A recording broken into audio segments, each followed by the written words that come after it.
Christianity, with its divisive nature, pushes you into having traits of dismissive avoidant attachment style or being a full-blown avoidant. Some people do quite literally put Jesus or God before everyone, including their own children. So it can feel that closeness with another person is a sin, and it can feel unbearable if you actually do attach to that person and you believe that they're going to burn in hell forever. It may make you want to never attach at all, because you're sold this idea of heaven and this life on earth being temporary. Everyone is already temporary, no matter the biological closeness that you may have to them. Everything can be taken away in an instant, and that constant threat of something so harsh and drastic would make you protect your heart at all costs. There is a verse that says to guard your heart, and I actually had that as my wallpaper for some years, and I admitted to being a dismissive avoidant. And it is very necessary to protect yourself. I have noticed, however, that the Bible skews really, initially positive, healthy information and makes it toxic. Jesus himself was a dismissive avoidance. He always kept people at an emotional, psychological distance. I think it was mainly to maintain power, but that's part of the playbook of being a dismissive avoidant. It's all about power dynamics, because when that other person, like all of the people around him, get emotional, you can dismiss them or criticize them for their lack of containment. And I've seen Jesus do very similar things throughout the Bible. So Jesus criticized his followers for a lack of faith. And that is equivalent to blaming the person's emotional response and dismissing the reasonable terms in which they have these doubts. And just like any other dismissive avoidant, they deeply crave that closeness to you but can't quite do it. I think that Jesus is a dismissive avoidant because he wants you to let him in, but he doesn't let you in. He's maintaining that distance by masquerading as the Messiah. He is such a dismissive avoidant, in fact, that he preferred to literally be crucified than be emotionally honest about Yahweh. If you really think about it, if that was the only way he could show that he really loved humanity, it implies a childhood where he grew up with little emotional closeness, and that he had to do really extravagant things in order to please a parent who seemed insatiable.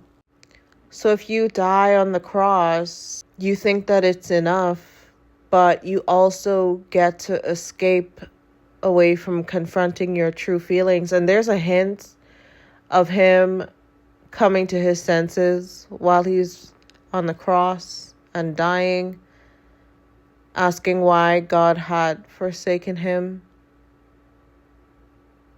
But that's all you got. He never healed. And the dismissive part of his crucifixion plays in when you realize that people didn't want him to crucify himself. They just wanted him to fulfill his other promises, not the promise that he was dedicated to fulfilling, like self-deletion. No, he didn't do those other things, but he had to do that. And I think that that's dismissive. It's quite extreme, but if you really think about it, it heavily implies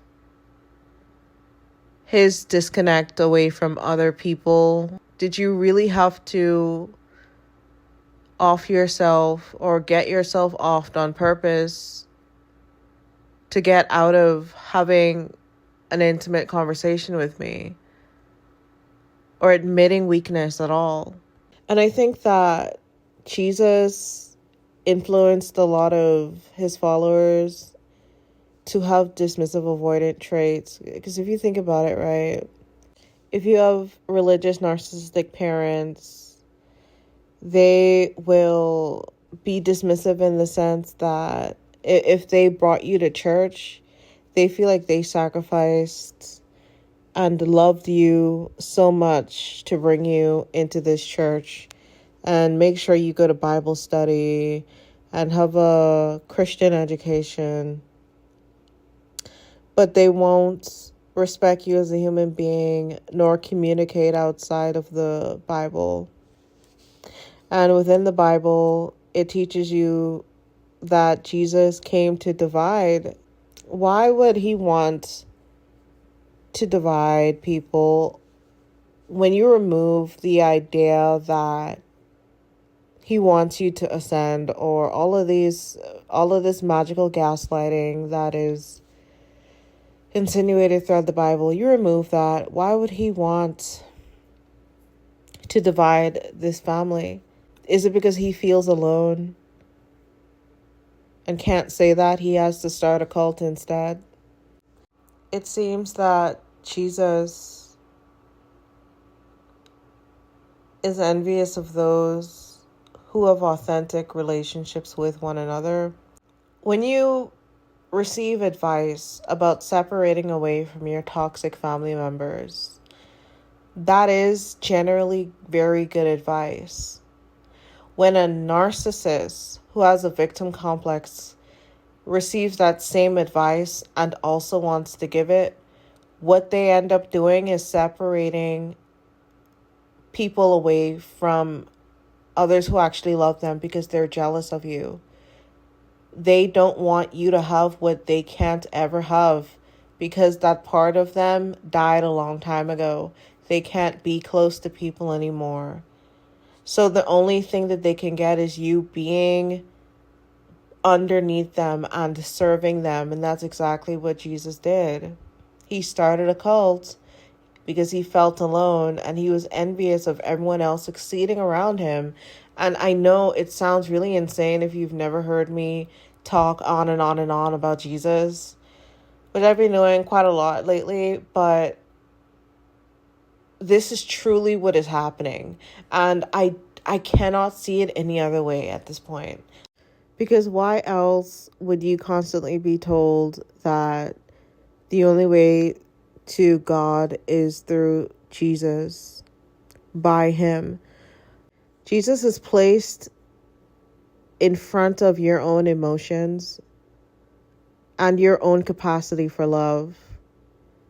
It may not be biblical, but the Christian culture definitely perpetuated that my love was invalid if Jesus was not in my heart, and that it was inherently tainted and evil, or it could be contaminated by the likes of Satan. So if Jesus isn't in my heart, I can't authentically love anyone, and that's so wrong, and it's so damaging because it shrinks your capacity for love and tolerance. It isolates you on a level that is rarely communicated, because even within the cult, you're alone. And don't even get me started on loving non-believers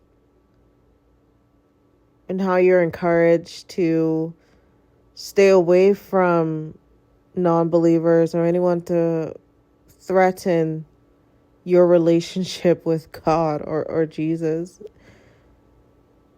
Wow, how painful. It takes away your autonomy. Jesus' advice or lessons about love are quite damaging because think about what I previously said and then think about how he said you must love your enemies. But really he means to just be fake with your enemies and fake love them because he's really passive aggressive. But nonetheless, you take that literally, you love your enemies, and you turn the other cheek to those who do you harm. And he wants to make sure you make it into heaven to be with this abusive deity who wants to worship you till the end of time.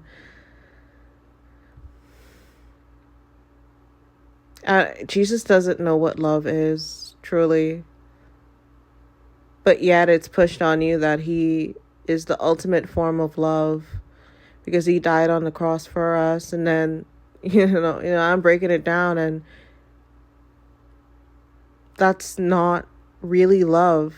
That's martyrdom and selfishness in a way because we deserved better as a collective than only carrying a symbol of what you were supposed to do.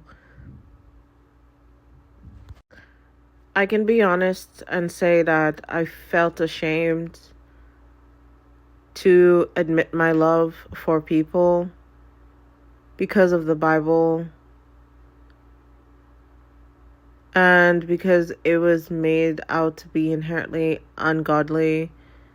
It's like the Bible genuinely teaches you to be unempathetic and detach away from any and everyone, especially if they aren't on the narrow path with you. And it's always felt that Jesus is in competition with your self-expression or ability to love. I always had, I guess, people in a congregation dismissing my positive or negative feelings towards other people because Jesus' words always come first, right? If I express my love, he's somehow pushed into every creek and crevice where I'm supposed to be, overtaking the essence of my being, which is so insidious. And this is why I regret letting Jesus into my heart, because all he did was take over. Somehow, within Christianity, that's been seen as a good thing, when it's just a hijacking of your nervous system, something that narcissists do. And we've been documenting this and looking at it in recent parts of history. But you can't say that about Jesus, right? One day you wake up and you realize there's none of you left and there's just them. But he told me that if I do this, I'm going to get into heaven, right? I'll comply if that means a reward I may never get. What if I told you that your love is enough, and it always has been, and we've all been conditioned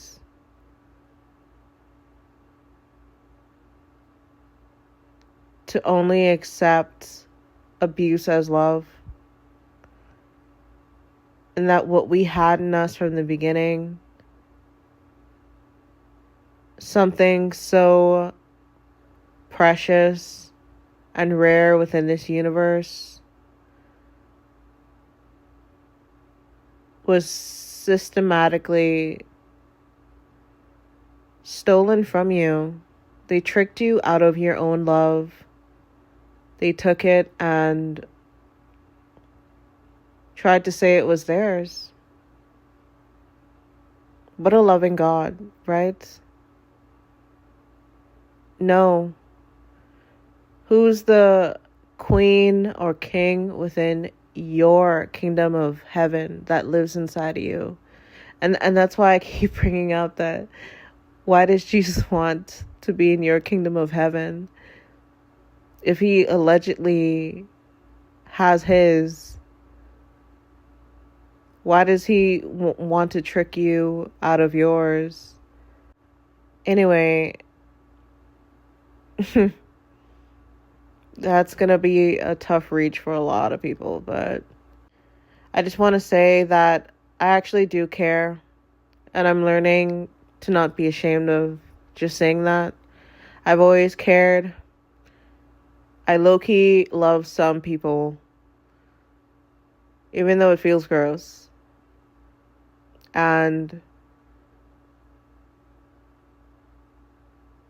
you matter. I give a fuck if you're like around and stuff. So anyway, this feels really gay. I'm gonna go. Goodbye.